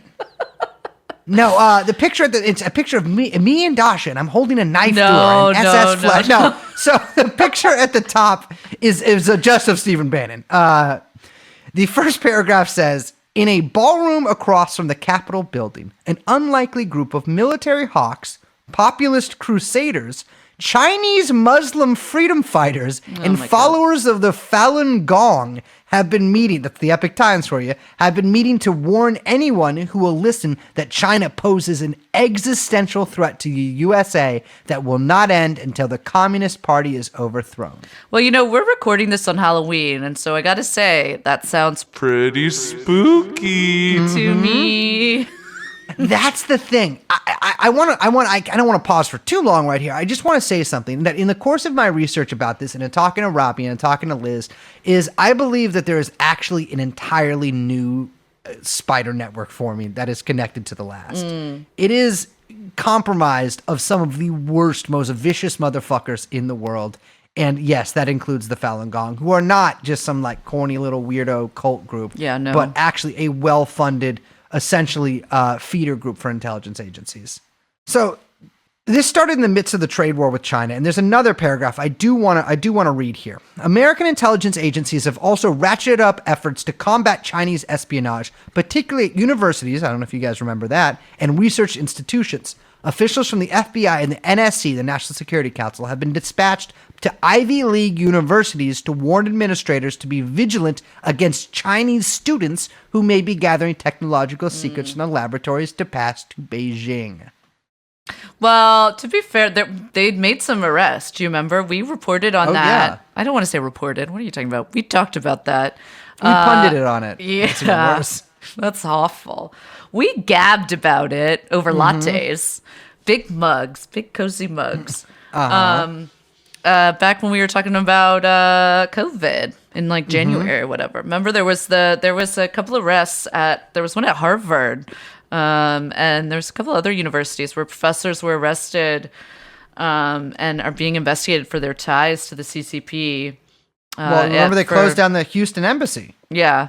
That's right. Yeah. Oh my God, I kind of forgot about that actually. Yeah, I mean, the thing is like the rah like chest thumping against China is not a Republican thing. It's not a Democrat thing. It is a bipartisan political thing. Like you are going to find not a lot of people who won't really fall in line with the anti-China stuff very easily. Yeah, that's what's been funny about the election is like, I mean, just.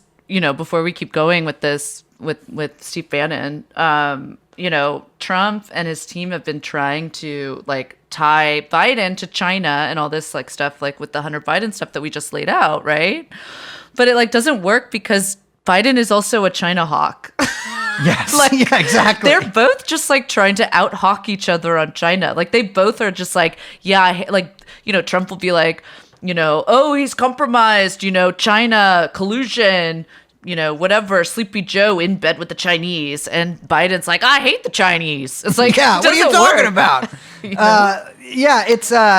That's the thing. Exactly. It's not going to work. I mean, during Obama, there was a huge buildup on the South China Sea with American fleets and stuff. Yeah. The other thing we'll get to the Bubblinsky stuff in a sec. God, there's so much to fucking talk about here.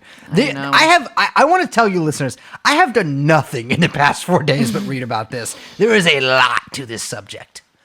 But back to Bannon and Guo. So Bannon is part of this committee on the present danger, and this one has every fucking Cold Warrior neocon motherfucker in the books on it. I swear to God, it's on Wikipedia, the entire membership list. Look it up. He uses it basically as a roster for who comes on his show. Steve Bannon's. It was called Quarantine or Virus Newsroom, or War Room, but now it's called War Room 2020. Oh my God, it's like unwatchable.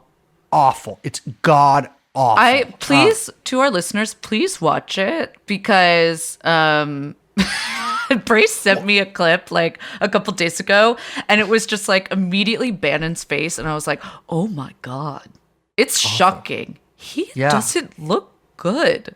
He should have asked Dasha and Anna perhaps about some skincare stuff. Yeah, he's not well. No, not at all. Liz neglects to mention that the clip I sent her is of a rap song. Well, it's like a rap rock song by Miles Guo about an anti-China rap song, which I will, of course, include in the description to this show. Yeah, he's just like on a yacht, like surveying the sea in a like very glossy Nehru-collared sheath. Well, the thing about Guo is Guo actually is really into that kind of stuff. So this is from a New York Times profile on him. One guest who visited his New York penthouse and spoke on the condition of anonymity to avoid attracting Guo's ire said Guo served a rare tea he claimed was worth $1 million a kilo and gave an impromptu fashion show in which he modeled bright red and yellow alligator skin jackets. The centerpiece of Guo's ornate living room, the person said, was a giant model of London's Tower Bridge constructed out of Legos. They got too much time on their hands. Do you know what Bannon calls him? What? The Chinese Donald Trump. Oh. So I think that's not very catchy. No, it's really not. That's a direct quote, by the way. So that's kind of what I see their relationship as, is Bannon is exiting from the Trump administration. As he says in the Errol Morris documentary, my time was up there. He doesn't need me anymore. He's become, the person that I was trying to make him, which is definitely not true. I mean, that is fucking cope if I've ever heard it. But I think he senses another opportunity. And especially another financial opportunity, because this guy is really fucking rich. And Guo, he actually sees himself sort of as the Donald Trump of China too. And so they both want each other because he sees that Bannon has some kind of access, although I think less than he thinks. And so Guo gives Bannon a hugely profitable, quote, consulting contract, the same kind of consulting contracts that Hunter Biden's taken. Essentially meaning he just bankrolls Bannon now. Like that's who pays all of Bannon's bills, is Miles Guo. He's pledged to donate $100 million to a charity Bannon leads, and he recently announced that Bannon would head a social media company he's in charge of. Bannon says of Guo that Miles Guo has been the toughest Chinese opponent that the CCP has ever encountered. He has been the world's leading fighter, exposing the lies, the infiltration, the malevolence of the CCP. And so these two guys started a website called GTV earlier this year in 2020. They raised $300 million from investors. I want you to go to the GTV website. Well, I want you all to go to the GTV website right now and try to figure out where that $300 million was spent. They immediately got investigated by the SEC for defrauding shareholders. Oh, well, there you go. Yes. So GTV is actually where all the Hunter leaks kind of came out in full. So to our listeners, if you have seen some of the images of the photos from Hunter or the text messages or the emails, you're gonna see a GTV watermark in the corner. And you probably were like, what the fuck is that? Well, that's what it is. It's Steve Bannon's company. Well, so just to describe these pictures real quick, the first one I saw was of the first video they released was of Hunter Biden lying on a couch. It's like a laptop or a camera placed on like a table or whatever in front of him, lying on the couch, and it's very dark, and there is a woman's body, mostly unclothed, that is sort of rummaging around near his penis. That is all sort of blurred out. And at first I thought, wow, it's a Hunter Biden blowjob video. Until I realized that the head is actually not in the picture, and that is a pair of feet. And Hunter Biden is not just sitting there enjoying himself, thinking of sonnets and verse he can write for this beautiful woman, but he's actually smoking crack and being like, this rocks, while watching the Colbert late night show. Yeah. Will you stop sending me this video? I have watched it hundreds of times. But when I saw this baby, I saw this video, I clicked play, and at first there was a weird sort of disclaimer in sort of broken English, and then there was all this stuff about the federal state of China. And at the end of the video, there's talking about like the Chinese Communist Party's plan to destroy America. Mind you, this is bookending a foot job crack video. And then also talking about the federal state of China. Now, the federal state of China is a government in exile that appears to only have Miles Guo in it. That was started by Stephen Bannon and Miles Guo. That has basically like a neo-EU flag as their flag. Yeah. Miles Guo, what he does is he hires like hundreds of poor Chinese immigrants in America to wear like shirts with the flag on it and to like have the flag out. And if you piss him off online, he will literally fly them out to your house. Like, even if you live in like a rural area, to like protest you. He's actually flown them out to beat the shit out of actual Chinese dissidents in America, which is very funny. God, that reminds me of the like Foxconn, so the people they paid to be like Foxconn supporters, and they're all wearing they're like look like literally miserable, and they're wearing this like pink we love Foxconn shirts. Yes. And so it's like this guy, I mean, the rest of the pictures in the Hunter leaks, I mean, if just real quick, he's got M&Ms stacked on his penis, it's one of my favorite ones. Yeah. At one of them, he's suspended between two couches facing down with an erection. Several of them, he's measuring an erection. He's on FaceTime with women's butts a lot. I mean, I'll include a link. He is a scumbag. There's so a lot of that them. bad. Yeah. He's also smoking crack while driving a lot. Which, listen, I have smoked crack. I've never driven. Well, I've driven a couple times. I cannot possibly imagine combining the two. It's I really have not looked at dark. Pretty much any of them. Just the ones you sent me. Well, here's the thing. My old coworker from Anchor actually posted a picture of him just smoking crack, not of him doing anything crazy, of him just smoking crack. And his Twitter account was immediately locked, and then he was forced to delete it before he could. No way. Yeah, immediately. Same thing happened to me when I posted the Andrew Gillum, pass out picture. Yeah, I was just gonna say that actually. That's funny. So we should get into that. We're going very long today because this is our election special. Mm-hmm. But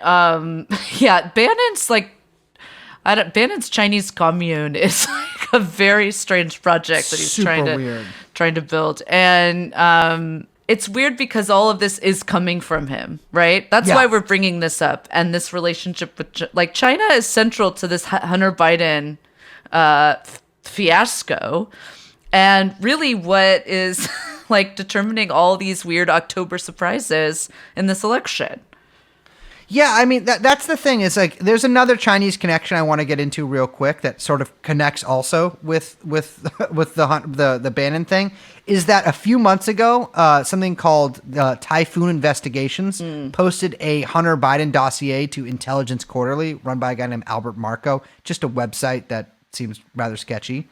I can't remember who. I think NBC tracked down the guy who actually wrote it, who is a man named Christopher Balding, who's an associate professor at Fulbright University in Vietnam and who taught in China until 2018. He used the fake persona. Did you see the picture of the fake person? Yeah, it's a fake. Yeah, so it's an AI generated person. It's a fake person. Yeah, and he calls himself Martin Aspen. It's a pseudonym. This preceded the actual leak, by months. Yeah. And it comes out that it's commissioned by a Hong Kong tabloid, or at least the owner of a Hong Kong tabloid called Apple Daily. Now, Apple Daily is owned by a guy named Jimmy Lai, who's himself a Chinese billionaire and an anti-CCP activist. He endorsed Trump in the elections and has been arrested by the Chinese government, but appears to be free. He was in a scandal also with taking money from Paul Wolfowitz in Malaysia. He owns Apple Daily, which is a huge Hong Kong tabloid paper, and something called Next Media Corporation, which I think owns all of his different businesses. And he claims his assistant, a guy named Mark Simon, a senior executive at Next Media and a rabid anti-communist and devout Catholic like Bannon, who is former naval intelligence, an American guy, and who owns several businesses with Jimmy Lai and met Pence last year. He claims that this guy, Mark Simon, commissioned it. Mark Simon had his emails leaked a few years ago, and some of them are published in the South China Morning Post. And excerpts from them are, "My dad was CIA for 35 years, my internship with CIA, 4 years with naval intelligence, and Next Media works on human rights issues and have regular fights with many non-democratic regimes in Asia. He was also caught being one of the main funders of the Occupy Central protests in Hong Kong." Interesting. So we've got two different Biden things converging. We've got Jimmy Lai funding this Mark Simon funding this one, a lot of the same information from Vietnam, although a lot of it is really bullshit information too. And then we've got Miles Guo in America doing the same thing. And all of it is also connected to the Epoch Times, which of course is the newspaper, far-right newspaper, that it promotes QAnon, which is also, I believe, connected in this as well, because Q really got onto this stuff very early. That it's all connected. We got Posobiec in here, we got Giuliani in here. If you listen to the QAnon episode we did with Robbie Martin, it's the same network, except I realize it's bigger than that, because it's got all of these anti-China hawks in it, and that is its central funding mechanism. I mean, it drives me totally crazy. We should say, too, the Epoch Times, that's like a dumping site for CIA, propaganda. Yeah, absolutely. The Epoch Times has had a slick rebrand in recent years. Yeah, and, they've got these, young sort of white reporters that, are the public face of it. But, it's total spook show. Exactly. And if you've ever heard about Chinese organ harvesting of religious dissidents, you have heard the Falun Gong propaganda. And they are, believe me, brothers and sisters, bad motherfuckers. Yeah.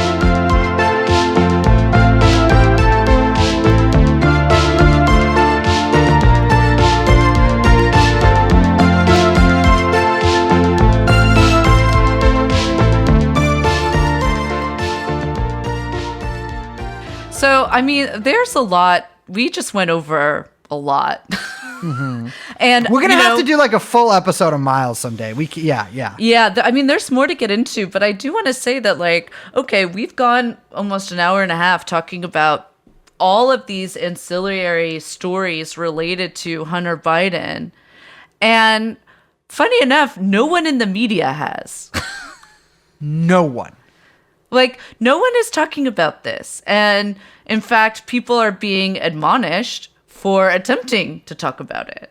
Like you mentioned, that even social media companies were banning the sharing of information about this. Liz, if I tried to send you right now, links to Stormfront, forums, or, if I tried to send you, bomb-making materials, or really, anything over Facebook Messenger or Twitter, of course they would note that probably and give that to my handler. But they don't block most things from being sent on social media in DMs or posted, right? And yet they blocked all of the Hunter Biden information. It was a total, complete, and utter lockdown. Yeah. And the reasoning behind this, they said, was that they don't want to repeat the mistakes of the 2016 election. So, okay. Question there, because so I think there's two things related to that, which is one, WikiLeaks is not here. I understand that WikiLeaks is not here as a dumping ground of the Hunter Biden information, and so technically there is no source to absorb liability were someone to sue for them publishing this information, for them to publish about this information. Okay, I understand that. I don't buy it, though. I don't think that's the reason why they're not touching this story at all. In fact, I don't think when they say we don't want to repeat the mistakes of 2016, what they're specifically talking about are the press and the tech companies feeling like they gave either Trump too much, not positive, but just too much coverage in general, or that wasn't critical enough, and were covered too much noise about Hillary's emails. And when we say the emails, we mean everything from the DNC to the Podesta to her deep deleting, which is a real scandal, all of her emails from a personal server that she had while she was Secretary of State. Yeah, the but her emails thing was true. Like there was something there. That's the thing with all this stuff. Is like they're not good guys just because the other person's a bad guy. Yeah. But what's frustrating is that the press then says, well, we don't want to repeat the mistake, which is us reporting too much on information that then led to Trump getting elected in our brains. It's like, wait, what kind of editorial decision is that? Like, and literally what it is that after 2016, all the newspapers and all the networks got so much shit for that from the public.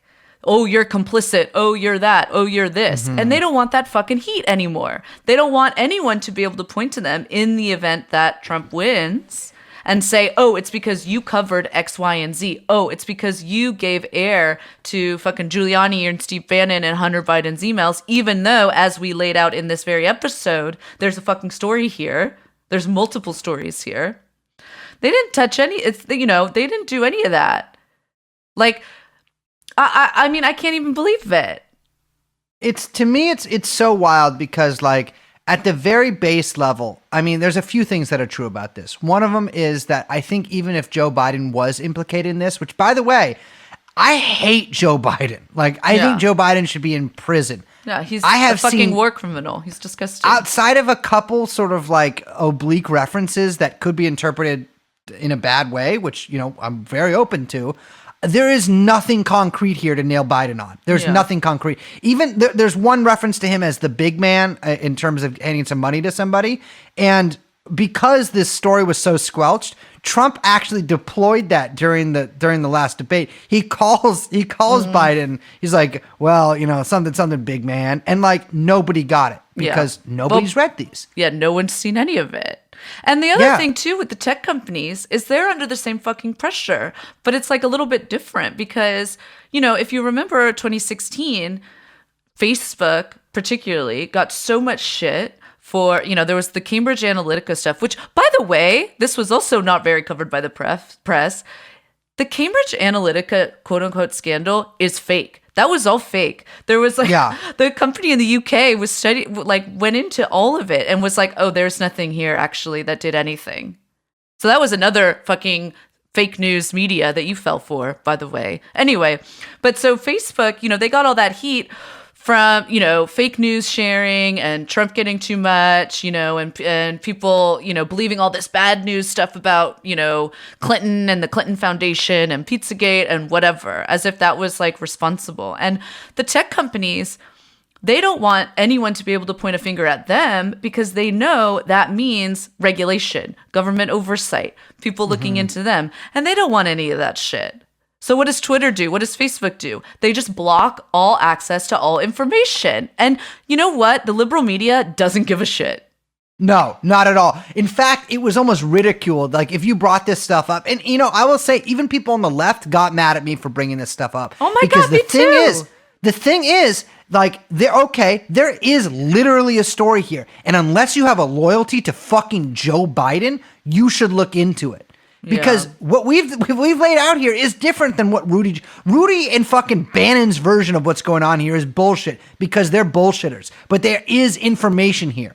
And the absolute squelching of this is going to have the precise opposite effect. And I actually, I'm saying that, but I don't know if I believe that because I actually think the total blackout on this information it will continue, but has made it almost impossible for almost nobody that I've talked to And I've asked a lot of people sort of in preparation for this episode if they'd seen anything about this, anything whatsoever, not a picture, but just any mention of it. Nobody knows what I'm talking about. And these are people who are with it, who are happening, who read the news and stuff. There is nothing. Go to NBC, CNN, New York Times, any of these things. I think there's a couple op-eds in the Washington Post talking about it. The New York Times article they wrote about it, maybe they have another one up now, but the one that they wrote about it, a few days after it happened, was essentially by BuzzFeed fucking Ben, that fucking cocksucker, fucking Ben Jacobs. If he's gay, I take that back. He's just a son of a bitch.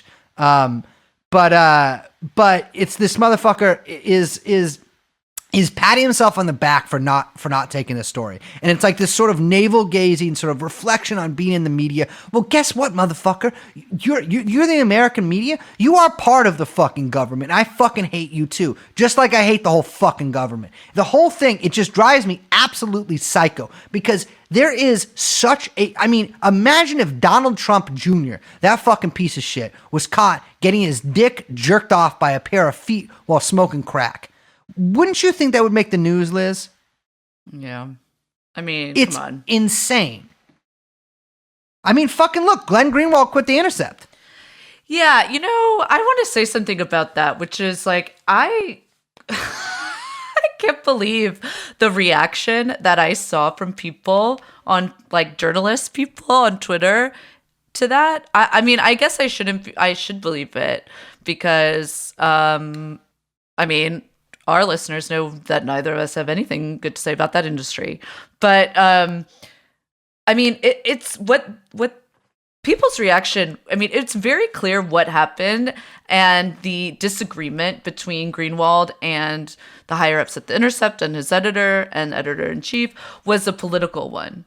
It's very clear. You can read between the lines. You guys aren't fucking dumb. You guys aren't, all these people acting so pedantically and saying, oh, well, he just doesn't want an editor. Oh, well, like as if this is an argument about semicolons. Like, it's so fucking ridiculous. And what drives me crazy is like, this shit is like out in the open. No one is reporting on this. No one is reporting anything critical about Democrat. Like I it makes me feel crazy. And then if I point any of this out, people fucking say, "Oh, well, what are you, a Trump supporter?" No, motherfucker, I'm not a Trump. What are you talking about? I'm just not a Democrat. And that's the thing, is that there is a story here. Everything we've talked about today, any fucking journalist could have covered and gotten away with it because there is actual news here. It's not just salacious pics of a fucking junkie showing his cock on fucking FaceTime. This is literally geopolitical maneuvers that are happening. We just laid out a fucking story about military technology and government contracts and money moving and countries blocking one another in order to gain strategic global advantage in the coming what will most likely be the Chinese century, unless the Americans have anything to do with it. This is the fucking story. But people just think that, like, well, it's, what it is because all these fucking news outlets or whatever, you got fucking Fox and OAN and all these sort of like social media ones on the fucking Republicans, and then you've got all the rest on the Democrats. And I think that, like, this time, when they talk about learning their lesson, I think that they're talking about learning the lesson of who they obey, right? Yeah. I mean, it's these places have made plenty of money from the Trump government. They don't it's kind of up in the air who they really give a shit about, bottom line wise. But like, they have been disciplined or they are disciplining you, rather, I should say. It's like they are telling you, by not telling you this information, they are telling you, like, don't pay attention to it. And the subtext is, vote for Joe Biden. And the thing is, this fucking information wouldn't move a single vote, even if this episode was played to every motherfucker in America, which it should be, because it's a very good episode that I researched very hard. But it's like no one. This wouldn't move a vote. Everyone either hates Trump too much or just like wouldn't care. It's people vastly overestimate how people would give a shit about this. But it is important. I mean, I think, yeah, absolutely. And what's crazy is like the overcompensation with that fear is going to be even worse, because let's say Biden wins, which, we'll find out when this episode comes out. But you're going to, this shit ain't going away. you guys. Like, there are going to be investigations, and Chinagate and Huntergate is going to go on for the next some odd years until Biden fucking dies or resigns. And guess who's president now? Guess who you voted for, you little piggies? Kamala Harris. Oh, didn't she get 7% of the vote or something in the primary? I mean, she should totally be president. Well, but the thing is, too, you mentioned Chinagate, is we didn't, there's so much to get to. I'll just mention this for a quick second, is that Tony Bubalinsky, you may have heard his name batted around. He is a goofy looking character, but he's not like a New Jersey goon or whatever. He was an actual businessman who was in business with Joe Biden. He was trotted out by, what's his name? Fucking Schwartz? Grinnell's little eel that he uses for his dirty work, who, of course, we talked about in the QAnon episode. It's part of this whole new spider network.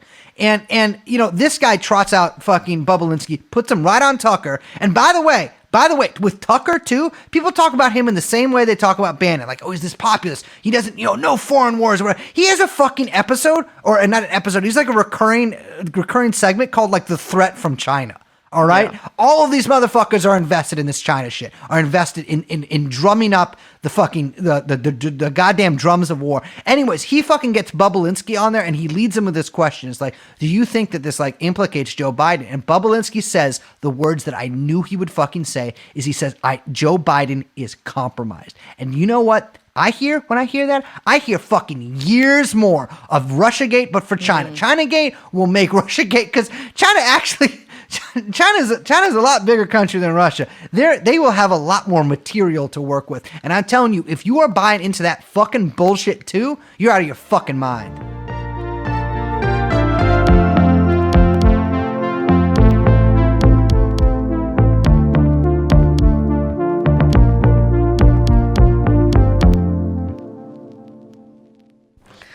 Okay, that was a doozy. Mm-hmm. I'm doozied out, baby. Well, I'm not. I do have to say that I do want to talk about China more, because I was bugging Brace, and we are going to do this, but it takes us a little bit, is I want to do a whole episode or maybe 2 episodes about Belt and Road, because people need to understand the kind of scope of this project and what China's doing. It's really, really fascinating stuff. Anyway, that's just an aside. I don't know why I said that.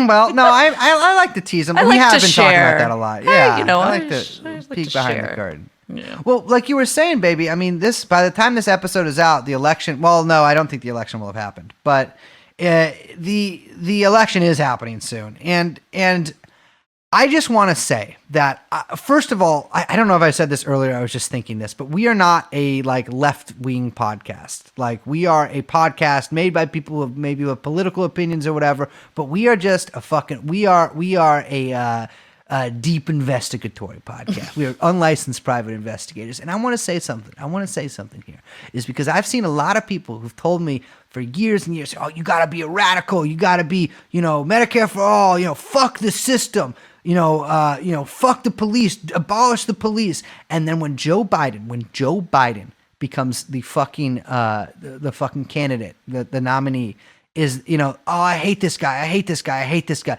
You really got to vote for this guy, or we're going to have fascism. And that's all of you people who bought into this Democrat narrative of Trump being a fascist for the past 4 years. If you did buy into it, I'm not even making fun of you. It's very easy to, because you hear it a lot. But like, I'm telling you that just because something's bad doesn't mean it's fascist. Trump is a liberal Democrat. And that's what I really want to impart upon people, is that my enemy is liberal democracy. One of my enemies.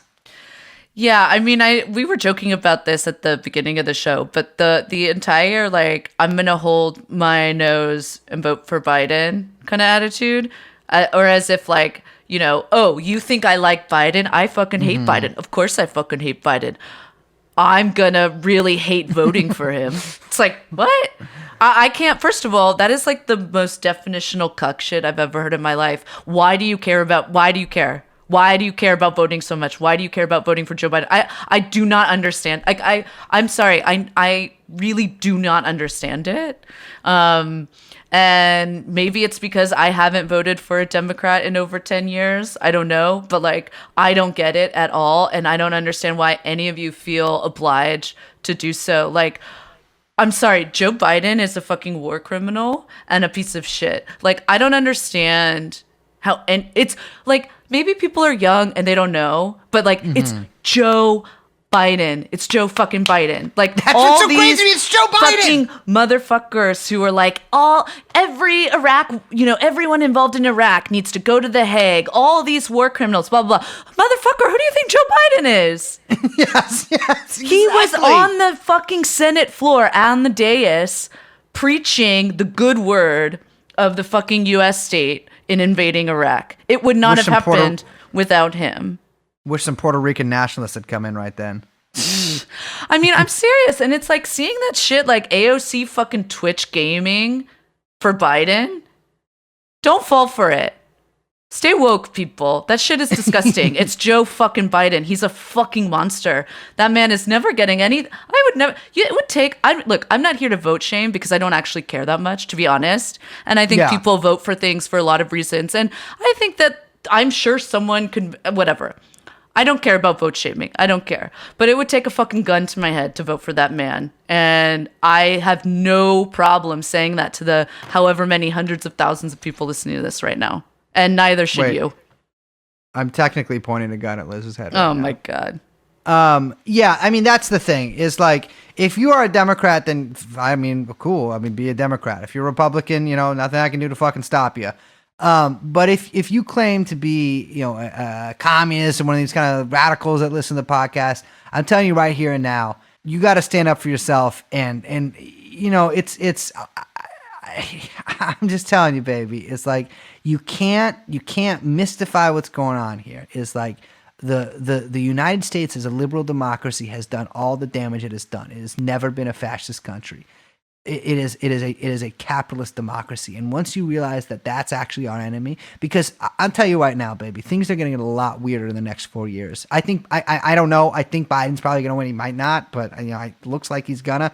I'm not here to guess or whatever. I'm not a prognosticator, but like, I do know that whoever wins, things are going to get a lot fucking weirder in the next 4 years. All of the shit that we're talking about on this show, all of the fucking awful tech shit, all of the spying, all of the insane fucking like social mores they have now, all of the fucking the discipline on you by the US government, by the corporations, by big business, by every motherfucker out there, all of that will get worse. And if it's going to get worse, that means you got to get tougher. And a good way to get tougher is to not fall for bullshit right now. On that note, we'll see what happens. I have to go dress up as Austin Powers right now. Oh, yeah, I'm very nice. excited to do so. I just have one question for the both of you. Young Chomsky, look me in the eyes. Liz, there we are. Do I make you horny, oh, baby? Oh, my God. All right. Here's a good party trick for Halloween. It's just do Austin Powers quotes in a normal voice. And like, do I make you Randy? Do I? I hate baby? this so much. Do I make you horny? Do I? Oh, turbulence. Oh no, turbulence. Get in my belly. Right. $1 billion. Okay. I'm Liz. My name is Austin Powers, and we are joined by producer Young Chomsky. Young Chomsky. And we will see you in the Chinese century. Bye-bye.